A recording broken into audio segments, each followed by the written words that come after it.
اپنے ہی جس کی اوپر انہوں نے انقلاب لایا اسی کو انہوں نے ختم کرنے کے لیے چاہ. ان کو معلوم تھے کتنا خطرناک، اسی لیے بنی امیہ سے زیادہ اہل بیت پہ بنی عباس نے ظلم بنو عباس نے کیا ہے. سر ہمارے سنی نوجوان ہیں وہ یہ سوال کرتے ہیں کہ فقہ اہل بیت کے اوپر عمل کیسے کریں. مثلا وہ یہ کہتے ہیں کہ کیا مجھے اس کے لیے باقاعدہ طور پر اس بات کا اعلان کرنا پڑے گا کہ میں آج سے شیعہ ہوں. ہمارے ہاں ایک صحیح روایت ہے بخاری کی کہ اقرأنا ابی و اقدانا علی. حضرت عمر کا اعتراف موجود ہے کہ ہم میں سب سے بڑا قاری وہ ابی ہے اور سب سے بڑے، کیونکہ یہ رسول کی دی ہوئی ہے. ہاں یہی فقہ ہے نا، یہی فقہ ہے، اس کا حکم ہے، یہ وہی حکم خداوندی، وہی شریعت ہے، اس میں اور کچھ بھی نہیں. جب ہم نے کہا کہ خود امام جعفر صادق کی بھی کوئی رائے نہیں ہے اور ہو بھی تو اس میں فرض محال کہہ رہا ہوں، معصوم ہے، کوئی رائے ان کی رائے خدا کے خلاف نہیں ہو سکتی ہے، یہ ہمارا ایمان ہے. عملاً ہو رہا ہے، ہمارا کوئی فقیہ قیاس نہیں کرتا، قیاس کرنا حرام ہے ہمارے نزدیک. اچھا حرام ہے، حرام ہے قیاس. اول من قاسا شیطان، قیاس شیطان کی سنت ہے. قاضی ابو علی بن ابی طالب ہے، تو آپ کی یہ بات اس سے تائید ہوتی ہے. اور پھر وہ رجوع بھی کرتے تھے، رجوع بھی کرتے تھے کہ معاشرے میں سب سے قاضی فقیہ تو یہ ہیں، لیکن میں رجوع نہیں کرتا. جی نہیں، رجوع بھی کرتے تھے. ہاں یہ کہہ رہا ہوں، رجوع بھی، حتیٰ خلفاء رجوع کرتے تھے. جب خلفاء کا رجوع ثابت ہو گیا تو صحابہ کا رجوع بھی ثابت ہو گیا. بالکل بھائی صحابہ اور کس کو دیکھ کے رجوع کریں گے؟ خلیفہ کو دیکھ کے رجوع کریں گے. یہ رجوع باقی رہا ائمہ اہل بیت کی طرف، یعنی فقہ حال کی. پھر یہ رجوع ایک داستان اور اگلی بھی بتاتا تھا کہ بھئی کیوں ان سے کیوں لیں فقہ، ان سے فقہ اس لیں کہ رسول خدا نے یہ فرمایا. جی تو اس کے مطابق تو صرف فقہ کے امام نہیں ہیں، یہ تو عقیدے کے بھی امام ہیں. اچھا، یہ مشکل پیش آنا شروع ہو گئی، استبداد ہے. اس کے بعد جب زمانہ آگے چلتا ہے لوگوں کے ذہن یہ سوچنا شروع کرتے ہیں کہ بھئی ہم نے فقہ اگر ادھر سے لینی ہے تو پھر حکومت بھی انہی کو ملنی چاہیے. اور اسی نظریے پہ بنی عباس نے حکومت لی. کیا بات ہے، کیا بات ہے حضرت، کیا بات ہے. یہ نظریہ امت میں موجود تھا، جی جی جی دکھتا تھا، اس کے تبھی تو قائل تھے، تبھی تو یہ کامیاب کب سے یہی بنو عباس. اب اس کے بعد یہی ان کے خلاف بھی استعمال ہو سکتا تھا. انہوں نے کیا کیا، انہوں نے کہا جی چھوڑو جی، یہ اہل بیت کی طرف رجوع اور فقہ آل پہ عمل کو ختم کرو. طریقہ کیا تھا؟ 4 فقہ بناؤ اور اس میں منحصر کر دو. اپنے ہی جس کی اوپر انہوں نے انقلاب لایا اسی کو انہوں نے ختم کرنے کے لیے ان کو معلوم تھے کتنا خطرناک. اسی لیے بنی امیہ سے زیادہ اہل بیت پہ بنی عباس نے ظلم بنو عباس نے کیا ہے. بنو امیہ کے ہاں تو بالکل سامنے واضح طور پر تھا کہ وہ اہل بیت کی ان چیزوں کو نہیں مانتے تھے، لیکن بنو عباس نے مان کر یہ سب کچھ کیا، نام لے کر. یہ اس میں سے یہ جو فقہ بننا ہے، اور یہ اگر اتنی کی کہانی، یہ بالکل، یہ اگر کسی کو یہاں تک سمجھ میں آ گیا تو میں اس بات پر یقین کے ساتھ کہہ سکتا ہوں کہ وہ آئندہ یہ سوال نہیں کرے گا کہ فقہ آل کہاں ہے. اگر ہوتا تو نظر کیوں نہیں آتا؟ اب آپ کو کچھ نظر نہ آئے تو کیا کہہ سکتے ہیں. اچھا حضرت، اس کے ساتھ ایک چیز اور بھی ہے، آپ کیا اس پہ کہیں گے کہ تھوڑا سا تاریخ کا شعور بھی ہونا چاہیے لوگوں کو. جب وہ اس طرح گفتگو کر رہے ہوں تو انہیں معلوم ہونا چاہیے، تاریخ تو پڑھے کم از کم. نہیں، شعور ہو کافی ہے. اچھا، شعور ہو تو کسی بھی چیز کا شعور ہو تو یہ باتیں ساری سمجھ میں آ جائیں گی. یہ جو آپ نے درمیان میں جملہ فرمایا کہ کچھ حکمران ہیں، یہ جو 4 فقہ ہیں، اس پر ایک پروگرام کی ضرورت ہے کہ جس میں گفتگو ہو کہ کن حکمرانوں کے زمانے میں اس کو وجود دیا گیا اور یہ لکھی گئی ہے. تو اس پر انشاءاللہ پھر آپ کے ساتھ ایک پروگرام رکھیں گے. میں نے یہ کہا کہ مجھے پسند نہیں ہے. دیکھیے ایک حد تک انسان چیزیں کہہ سکتا ہے، اس کے بعد انسان کو چھوڑنا چاہیے کہ انسان، آپ خود بھی تو کر سکتے ہو، میں جس کو یہ باتوں میں شک ہے ان سے میں کہہ رہا ہوں، آپ خود بھی تحقیق کر سکتے ہو. کوئی ایسی راکٹ سائنس نہیں ہے جو مجھے آتی ہے اور آپ کو نہیں آ سکتی، ٹھیک ہے نا. آپ اگر چلے جائیں گے ان لوگوں تک جو حق آپ تک نہیں پہنچنے دیتے، وہ آپ کو تو اور کچھ بتائیں گے. آپ ابھی تھوڑی سی مختصر سی تحقیق کر لیں، آپ زندگی بھر کے لیے آسودہ ہو جائیں گے. اس پہ تھوڑی سی تحقیق کر لیں تو آپ حوض کوثر پہ پہنچ جائیں گے. ایک مولانا صاحب کا کہنا ہے کہ یہ جو مشہور و معروف مولوی صاحب ہیں پاکستان میں، وہ یہ کہتے ہیں کہ یہ جو ہمارے ہاں جو اہل سنت کی جو فقہ ہے، اس کو اللہ نے جو دوام بخشا ہے نا، وہ اس لیے ہے کہ یہ لکھی گئی باقاعدہ. اور یہ جو دوسری فقہ ہے یہ شیعہ کی فقہ ہے. اچھا مجھے بہت ایک مطلب میں دکھ کے ساتھ یہ الفاظ استعمال کر رہا ہوں کہ وہ اس کو جان بوجھ کر اہل البیت سے منسوب نہیں کرنا چاہتے. انہیں پتہ ہے کہ یہ شیعہ جو ہے وہ تو ایک جماعت ہے، لیکن جو رسول کا گھر ہے، رسول کے گھرانے کے لوگ ہیں، ان کی دی ہوئی چیز کو بھی آپ ان کو نہیں کہنا چاہتے. تو یہ بہت بڑا ظلم کرتے ہیں یہ لوگ، نہایت افسوس کی بات ہے. تو یہ مولوی صاحب کہہ رہے ہیں کہ یہ شیعہ کی فقہ ہے، اور یہ جو اہل البیت کی ہوگی فقہ، وہ اس طرح کہتے ہیں کہ اہل البیت کی ہوگی فقہ، یا ہم مان لیتے ہیں کہ ہے، لیکن انہوں نے کچھ اس طرح کو کوئی اہتمام نہیں کیا ہے. اہتمام تو انہوں نے کیا، لہٰذا اللہ نے اس کو تمام بخشا. ٹھیک ہو گیا. تمام ظالم خلفاء بنی امیہ بنی عباس کے یہی کہتے تھے کہ ہمیں یہ اقتدار خدا نے عطا کیا ہے، خدا نے عطا، اور اگر ہمارے اقتدار کو طول مل رہا ہے تو یہ بھی خدا نے دیا ہے، اور اگر ہم تم پہ ظلم کر رہے ہیں تو یہ بھی یہ خدا بھی کی خدا طرف کی سے مرضی ہے نا. سب سے پہلے تو وہ یہ ثابت کریں کہ یہ دوام خدا نے دیا ہے. ٹھیک ہے نا، دوام خدا نے دیا ہے. ایک دفعہ خدا ڈھیل دیتا ہے. ابلیس کو طول عمر خدا نے دی ہے. اب آپ اس کو تائید لیں گے ابلیس کی؟ ابلیس کو قیامت تک کی زندگی خدا نے دی ہے، لیکن زندگی تو خدا نے دی ہے نا، دوام خدا نے دیا ہے. اسے آپ نسبت دے سکتے ہیں فضیلت ابلیس میں؟ نہیں ہے کہ بھئی ابلیس سب سے افضل ہیں اس لیے کہ سب سے زیادہ دوام ابلیس کو خدا نے دیا ہے. باقی تو آئے کچھ دنوں میں چلے گئے، کچھ سالوں میں چلے گئے. انبیاء اوصیاء سب ختم ہو گئے، ساری فضیلتیں ابلیس کی ہو گئی کیونکہ اسے اللہ نے دوام دیا ہے. وہ ادھر میں تطبیق نہیں کرتا ہے. تو یہ بوس کی وجوہات ہو سکتی ہیں، یا یہ لینا نہیں چاہتے، یا یہ کہ اپنی جو اکثریت ہے اس کو اس کی حمایت کے اندر کچھ بھی کہہ دیتے. مجبوری ہے، مجبوریوں کو سمجھنا چاہیے. اس پہ زیادہ سیریس لینے کی چیز نہیں. بالکل ٹھیک ہے. ہاں، جس استدلال سے ابلیس کی فضیلت ثابت ہو اسے کون سیریس لے؟ کون سی لے سکتے. اکثر ہمارے سنی نوجوان ہیں وہ یہ سوال کرتے ہیں کہ فقہ اہل بیت کے اوپر عمل کیسے کریں. مثلا وہ یہ کہتے ہیں کہ کیا مجھے اس کے لیے باقاعدہ طور پر اس بات کا اعلان کرنا پڑے گا کہ میں آج سے شیعہ ہوں، تب میں اس فقہ کے اوپر عمل کروں گا، یا میں ایک سنی رہ کر، یعنی سنی سے مراد یہ ہے کہ فار ایگزامپل میں یہی حنفی یا مالکی یا شافی ہمبلی رہ کر بھی کیا میں فقہ اہل پہ عمل کر سکتا ہوں؟ نہیں، یہ تو نہیں ہوا نا کہ میں فقہ آل پہ عمل کیے بغیر بھی فقہ آل پہ عمل کر سکتا ہوں. یہ سوال ہی ہو گیا. ٹھیک ہے نا. مثلا میں حنفی ہوں تو میں فقہ ابو حنیفہ پہ عمل کر رہا ہوں، تو میں فقہ غیر آل پہ عمل کر کے فقہ آل پہ عمل کر سکتا ہوں. یہ تو سوال صحیح نہیں ہوا. یعنی وہ خود کو یہ کہنا چاہتا ہے کہ میں سنی ہوں.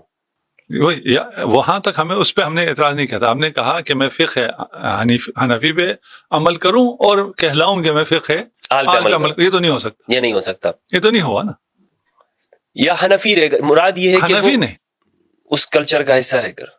کلچر تو جس مرضی میں رہے، ہم بھی اس کلچر میں رہ رہے ہیں نا. ہم بھی ایک حنفی کلچر میں رہ رہے ہیں، اس میں تو کیا مسئلہ ہے؟ انڈیا میں بہت سے مسلمان ہندو کلچر میں رہ رہے ہیں، اس میں کیا مسئلہ ہے؟ یہ تو مسئلہ نہیں ہے کہ آپ کس کلچر میں رہ رہے ہیں. آپ کا کیا کلچر ہے یہ مسئلہ ہے. آپ کس کلچر میں رہ رہے ہیں یہ الگ ہے، آپ کا کیا کلچر ہے یہ الگ ہے. جی. فقہ آل کا مطلب یہ ہے کہ آپ نے اپنا اختیار رسول خدا کو دے دینا ہے کہ رسول اللہ آپ جو فرمائیں گے میں وہ ہوں. میری اپنی کوئی ترجیح نہیں ہے. آپ مجھے کیا کہلانا، آپ کیا پسند کرتے ہیں کہ میں کیا کہلاؤں؟ آپ کو پسند ہے میں آپ کا امتی کہلاؤں، میں آپ کا امتی ہوں. اب کوئی کہے میں عیسائیوں میں رہتا ہوں، میں یہودیوں میں رہتا ہوں، میں رسول کا امتی نہیں کہلانا چاہتا ہوں، اور میں اس کو پھر بڑا مشکل ہے جمع کرنا. رہ گیا کہ تشیع کا ایک کلچر عام بازار کے ہیں یا مارکیٹ کے ہیں یا معاشرہ بہتر لفظ، معاشرے میں ایک تشیع کا کلچر ہے. جی. اس کلچر کو اپنانا ضروری ہے؟ نہیں، کوئی ضروری نہیں. اس کلچر میں بھی کچھ چیزیں فقہ آل کے خلاف ہیں.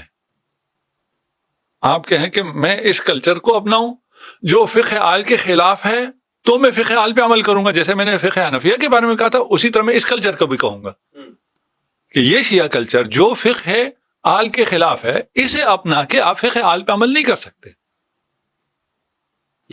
اگر آپ کو وحشت اس قسم کے کسی کلچر سے ہے جو فقہ آل سے دور ہے، لیکن جو کلچر فقہ آل کا ہے اسے تو اپنانا پڑے گا، اسے اپنائے بغیر آپ فقہ آل پہ عمل نہیں کر سکتے۔ مختصر یہ کہ کنڈیشن نہیں ہونی چاہیے جہاں اہل بیت کا معاملہ ہو۔ ہاں، اہل بیت کا معاملہ اہل بیت نہیں ہے، یہ بندگی کا معاملہ ہے۔ اہل بیت کی اپنی کوئی بات نہیں ہے، اہل بیت صرف میڈیم ہے، خدا کی شریعت آپ تک پہنچانے کا ذریعہ ہے۔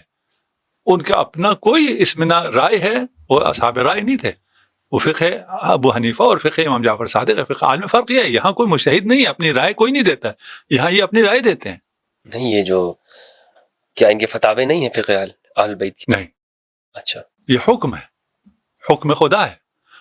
ان دیکھیں وہ ایک اصطلاح ہے عام میں، ابھی شیعہ فقہا بھی فتوا دیتے ہیں، جی ٹھیک ہے نا، یہ اصطلاح ہے، لیکن شیعہ فقہا کی رائے نہیں ہے۔ دراصل شیعہ فقہا ائمہ اہل بیت کی بھی رائے، یعنی قرآن اور حدیث سے، اس حکم خداوندی سے ہٹ کر ان کی اپنی کوئی رائے نہیں۔ اچھا، ان کی رائے حکم خداوندی ہے، یہ علم خدا کے مطابق ہے، یہ علم رسول خدا کے مطابق ہے، جو رسول خدا نے لکھ دیا امیر المومنین کو یہ وہی بیان کرتے ہیں، ان کی اپنی کوئی رائے نہیں ہے۔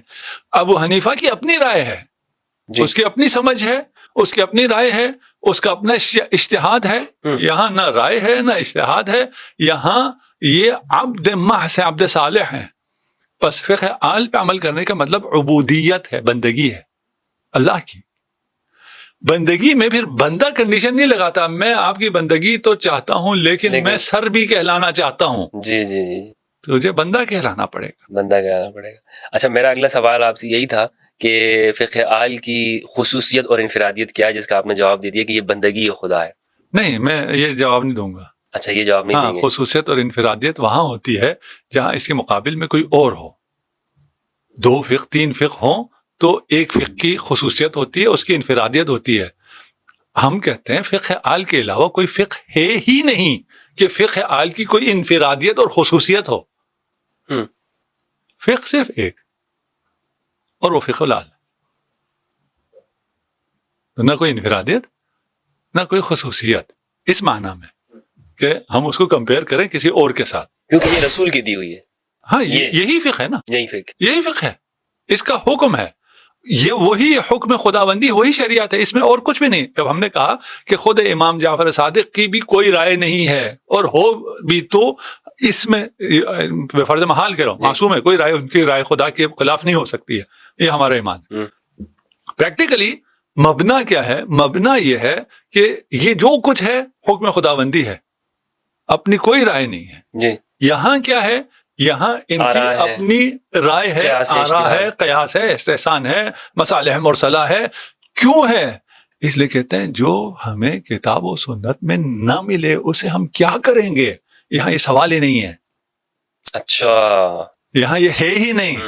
نہیں ہو سکتا کہ کتاب و سنت میں حکم نہ ہو اور ہم پریشان ہوں کہ اب ہم کیا کریں گے، ہم اجتہاد کریں گے یا ہم صحیح کریں گے یا ہم غلط کریں گے، دونوں صورت میں ہم ثواب حاصل کریں گے۔ ایسی باتیں ادھر نہیں ہیں، اس لیے کوئی قیاس ہی نہیں ہے، یعنی مقایسہ نہیں ہے، کوئی کمپیریزن نہیں ہے کہ جس کی وجہ سے ہم کہیں کہ خصائص اور انفرادیت فقہ آل کی کیا ہے۔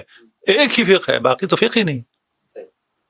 تو یہ آپ نے جو کہا کہ اس میں قیاس نہیں ہے فقہ آل کے اندر، تو بعد میں جو شیعہ فقہا ہے وہ تو یہی قیاس تو کرتے ہیں؟ نہیں، کوئی شیعہ فقیہ قیاس نہیں کرتا۔ جو نئے جدید دور کے جو مسائل ہیں، کیا اس کے احکام تو پچھلی فقہ میں تو بیان نہیں ہوں گے؟ نہیں، کوئی ایسا نہیں ہے، نئے دور میں کوئی ایسی چیز نہیں ہے جس کا حکم بیان نہ ہوا ہو۔ حکم دو طرح سے بیان ہوتا ہے، ایک کلیات سے بیان ہوتا ہے، ایک جزیات سے بیان ہوتا ہے۔ کوئی ایسی چیز نہیں ہے، یہ دیکھیں یہ شریعت کسی ایسے نے بنائی ہو جس کو پتہ نہ ہو آئندہ کیا ہونے والا ہے، اس کے بارے میں تو آپ کہہ سکتے ہیں۔ پاکستان قانون اگر سن 65 میں بنا ہے تو ان کو تو پتہ ہی نہیں تھا کہ 2005 میں کوئی اے آئی بھی آ جائے گی، 2025 میں کوئی اے آئی کا وہ آ جائے گا، اس کی تو کوئی قوانین ہی نہیں ہے، نہ سوشل میڈیا کی کوئی قوانین ہے، کیونکہ ان کو تو بیچاروں کو پتہ ہی کوئی نہیں تھا۔ شریعت کے بارے میں تو ایسا نہیں ہے کہ آئندہ کوئی ایسی چیزیں آ جائیں گی جس کا خدا کو علم نہیں تھا، اس لیے خدا نے اس کا حکم نازل نہیں کیا۔ خدا نے ہر چیز کا حکم نازل کیا ہے عمومات کی شکل میں، ایسے عمومات جو ان تمام مسائل مستحدثہ کو شامل ہو سکتے ہوں، ہمارے پاس موجود ہیں، دعویٰ نہیں ہے، یہ موجود ہیں۔ عملاً ہو رہا ہے. ہمارا کوئی فقیہ قیاس نہیں کرتا. قیاس کرنا حرام ہے ہمارے نزدیک. اچھا حرام ہے. حرام ہے قیاس. اول من قاس شیطان. قیاس شیطان کی سنت ہے. امام ارشاد فرماتے ہیں اگر قیاس آ گیا شیطان تو کا طریقہ ہے. سب سے پہلے قیاس کرنے والا شیطان ہے. پھر امام فرماتے ہیں اگر قیاس دین میں آ گیا تو دین ختم ہو جاتا ہے, مٹ جاتا ہے, فقہ باقی رہتی ہی نہیں ہے. قیاس ہمارے پاس قیاس, پھر تو آپ کی بات صحیح ہے, آپ تو کہہ رہے ہیں مقایسہ کریں جی, تو آپ تو یہ سمجھ رہے ہیں نا ہم بھی قیاس کرتے ہیں وہ بھی قیاس کرتے ہیں, پھر تو مقایسہ بنے گا. یہی اس طرح ہی ہمارا مقایسہ اس لیے نہیں بنے گا کہ ہم کوئی قیاس نہیں کرتے, ہم کوئی اجتہاد نہیں کرتے, ہم کوئی رائے قائم نہیں کرتے, ہم تعبد محض ہیں. اور اس ایمان کے ساتھ کہ سب کچھ ہے, بیان ہوا ہے اور موجود ہے, فقہ آل موجود ہے جس میں تمام چیزیں بیان ہوئی ہیں, تمام کلیات موجود ہیں. ہم مستغنی ہیں قیاس اور ان چیزوں سے, اجتہاد سے. اجتہاد کو معنی جو اہل سنت میں ہے, اجتہاد کے معنی اور دو معنی ہیں مختلف معنی میں. ہم مجتہد کہتے ہیں اور ہے ہمارا مجتہد نص کی خدمت میں ہوتا ہے, نص کو سمجھنے کے لیے, قرآن و حدیث کو سمجھنے کے لیے اپنی زندگی لگانے والا مجتہد ہے. یہاں نص نہ ہونے کی صورت میں اپنی رائے قائم کرنے والا یا نص کے مقابل میں اپنی رائے قائم کرنے والا مجتہد ہے. نہیں, ہم مقابل میں نہیں, اس سے میں متفق نہیں ہوں. ہیں اسی طرح ہیں. نص کے علی کا قاتل جی مجتہد ہے, خطا اجتہادی ہے قائل یا نہیں آپ کے یہاں؟ بعض افراد ہیں ایسے. ہم سب کی بات نہیں کر رہے ہیں, تو کہہ رہے ہیں ہم یہ ہمارے صرف ہم یہ کہہ رہے ہیں کہ یہ نظریات موجود ہیں, ادھر ہیں, ادھر ہو سکتا ہی نہیں ہے. یہاں یہ نظریات ادھر ہو سکتے ہی نہیں ہے.